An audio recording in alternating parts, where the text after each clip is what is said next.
మందిని మార్చేస్తాను. యేసు ప్రభు ఏం చేశాడు? ఆ బోధ చేసి హేతువాదుల్ని, నాస్తికుల్ని, దేవుడు లేడన్న వారిని మార్చేస్తాను, నోరు ముయించేస్తాను. అది ఈరోజు ప్రసంగం. యేసు ప్రారంభించాడు. ఆత్మలను రక్షించటానికి వచ్చిన రక్షకుడు ఆత్మ కోసం చెప్పడం ప్రారంభించాడు. అదే యోహాను సువార్త 4:24 వినండి. మనుషులకు బోధ చేశాడు. ఏమని తెలుసా? మనిషిని మార్చాలి అంటే మానవుడికి చెయ్యవలసిన బోధ ఆత్మ కోసం. వీడి ఆత్మ రక్షింపబడాలంటే చెప్పాలి వీడికి ఆత్మ గురించే, అంతేనండి అంటున్నాడు ఆయన. దేవుడు ఆత్మ అనలేదు. మీ బైబిల్లో ఎక్కడ ఇలా ఉండదు. ఏమన్నాడు? ఆత్మ గనుక. ఏంటండి?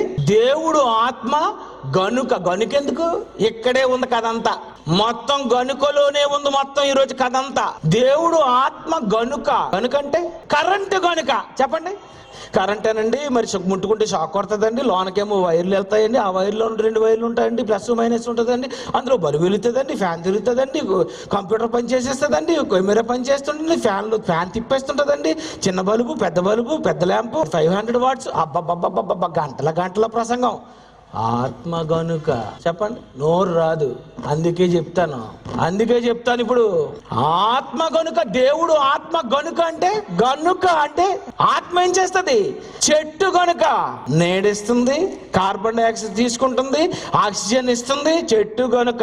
బస్సు గనుక.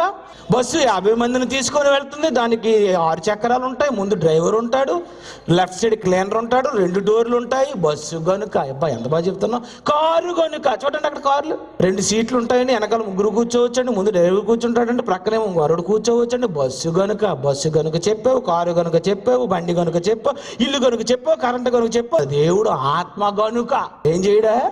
దేవుడు ఆత్మ గనుక ఏం చేస్తాడు? రైల్వే స్టేషన్ లో గాని, బస్ స్టాండ్లలో గాని, హాస్పిటల్స్ లో గాని ఒక మిషన్ ఉంటది. ఏమన్నా తెలుసా? Weighing machine. దాని మీద నిలబడిన వెంటనే ఏం చేస్తుంది తెలుసా? నువ్వు 50 కేజీలు ఉన్నాయి వెంట చెప్పేస్తుంది. ఎందుకు చెప్పింది? మిషన్ గనుక. ఏంటది? మిషన్ గనుక. మరి దేవుడు ఆత్మ గనుక. దేవుడు ఏం చేస్తున్నాడు? దేవుడు ఒక మిషన్ 50 కేజీల బరువు మోస్తుంది. నేను ఎన్ని కేజీలు తెలుసండి? 80 కేజీలని ఈ మిషను చెప్పేస్తుంది. మిషన్ మీద నిలబడగానే ఎంతసేపు నిలబడినా అది మిషన్ మోసేస్తుంది. 80 కేజీలు మోస్తుంది. ఇప్పుడు అడుగుతానండి రాజేంద్ర గారికి, ఎంతసేపు అండి నన్ను ఎత్తుకుంటారు మీరు? ఎంతసేపు? గంట? 5 నిమిషాలు? 2 నిమిషాలట. మనిషి గనుక 2 నిమిషాలు మోస్తాడట. మిషన్ గనుక ఎంతసేపు అయినా మోస్తుందట. దేవుడు ఆత్మ గనుక ఏం చేస్తున్నాడు? ఈ భూమి ఎక్కడుందో తెలుసా? ఈ భూమి బైబిల్ చెప్పింది శూన్యములో భూమిని వేలాడదీశాను. హేతువాదులైనా, నాస్తికులైనా, సైంటిస్టులైనా, స్టీఫెన్ హాకింగ్ అయినా చెప్పొచ్చు, తప్పులేదు. భూమి ఎక్కడుంది? శూన్యములో. ఏమైనా గొలుసులతో ఉందా? లేదు. ఏమైనా గోడ మీద ఉందా? లేదు. ఎలా ఉంది? శూన్యంలో ఎలా ఉంది? హేతువాదులకి, నాస్తికులకి ప్రశ్నలు. ఇదిగోండి, ఈ పెన్ను ఇలా శూన్యంలో ఉండాలంటే ఏం చేయాలి? పట్టుకోవాలి. ఒకవేళ నేను వదిలేస్తే పడిపోదు. భూమి ఆకర్షణ శక్తికి వచ్చేస్తుంది. అంతేనా? వచ్చిందా? కిందకు వచ్చిందా? రైట్, వచ్చేసింది. మరి భూమి అనేది శూన్యంలో ఎలా ఉంది? కింద పడిపోకుండా. ఈ భూమి శూన్యములో ఉండాలి. ఎలా ఉంది? శూన్యములో ఎలా ఉంది? శూన్యములో భూమి ఎందుకు ఉంది? పడిపోకుండా ఎందుకు ఉంది? ఎందుకు తిరుగుతుంది? ఏంటి ఇది? ఇంకో విషయం చెప్పాలా? ఈ భూమి మీద 3 అంతుల నీరుంది. ఎంత నీరు? 3 అంతుల నీరు. సముద్రం దగ్గరికి వెళితే తెలుస్తుందండి. నీరు కెరటాలు. ఇంత నీటితో కూడినటువంటి భూమి, నీరు భూమి నిండా ఉంటే నీటితో ఉన్న భూమి పడిపోకుండా ఎవరు పట్టుకున్నారు? నువ్వు ఒకవేళ ఆకర్షణ శక్తి ఉంది, గ్రావిటీ, ఏదో నీ ఇష్టం వచ్చిన లాంగ్వేజ్ నువ్వు ఉపయోగిస్తే నీకు నేను ఒక సవాలు విసురుతున్నాను. ఒక బంతి మీద నువ్వు నీరు నిలబడితే దేవుడు లేడని నేను ఒప్పేసుకుంటాను. 3 అంతుల నీరు. నువ్వు కాదు కదా, తరతరాలలో ఎవడు, ఏ సైంటిస్టు, ప్రపంచంలో ఏ మేధావి బంతి మీద నీరు నిలబెట్టే కెపాసిటీ ఎవరికి లేదు. మరి అలా ఉంది ఇది భూమి మీద నీరు. ఏంటి చుక్క ఏమైనా పడిపోతుందా? నీరేమైనా కారిపోతుందా? శూన్యములో ఉన్నటువంటి భూమి దేవుడు ఏమనుకున్నాడో తెలుసా? ఎక్కడ పెట్టినా వీడు నన్ను నమ్మడు కనుక వీడిని మొండిగా నమ్మించాలంటే మొండి వాళ్ళని శూన్యంలో భూమిని పెట్టాలని, అందుకే శూన్యంలో పెట్టాడు. ఎవడో చెప్పు పట్టుకున్నది? అది ఎలా ఉంది చెప్పు? భూమే కాదండి, భూమి కంటే 13 లక్షల రెట్లు పెద్దది సూర్యుడు. అది ఎలా ఉంది? అల్లో నక్షత్రం చంద్రుడు చూడు, దానికి గొలుసులు లేవు. ఎలా ఉంది? భూమిని పట్టుకోవాలి, సూర్యుని పట్టుకోవాలి, చంద్రుని పట్టుకోవాలి, నక్షత్రాలు పట్టుకోవాలి.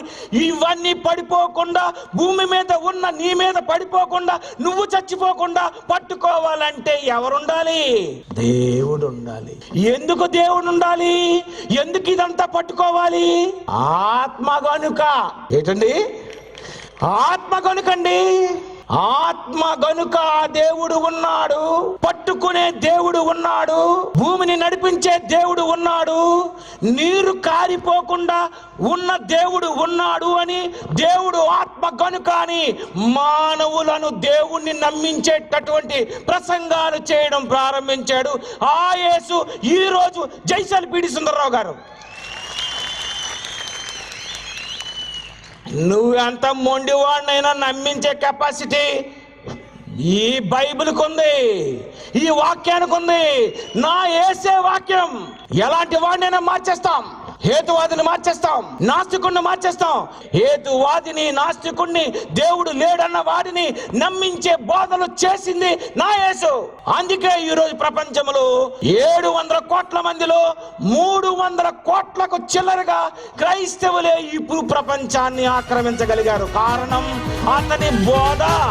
అతని వెనుక ఉన్నది ఎవరో తెలుసా? దేవుడండి, దేవుడు. ఇది దేవుడు ఉన్నాడని తెలిపే యుద్ధం, ఆయన తరఫున వాదించుటకేనే సిద్ధం. ఇది దేవుడు ఉన్నాడని తెలిపే యుద్ధం, ఆయన తరఫున వాదించుటకేనే సిద్ధం. నువ్వు హేతువాదివైనా నాస్తికుడవైనా దేవుడున్నాడని మేమే ప్రకటిస్తాము. ఇది కాదని దమ్ము నీకుంటే ఓడిస్తాం. సవాలుకు సిద్ధం. దేవుడున్నాడు జాగ్రత్త, క్రైస్తవుడు ఉన్నాడు జాగ్రత్త. క్రైస్తవుడు క్రీస్తును ధరించిన వాడని మర్చిపోకండి. యుద్ధం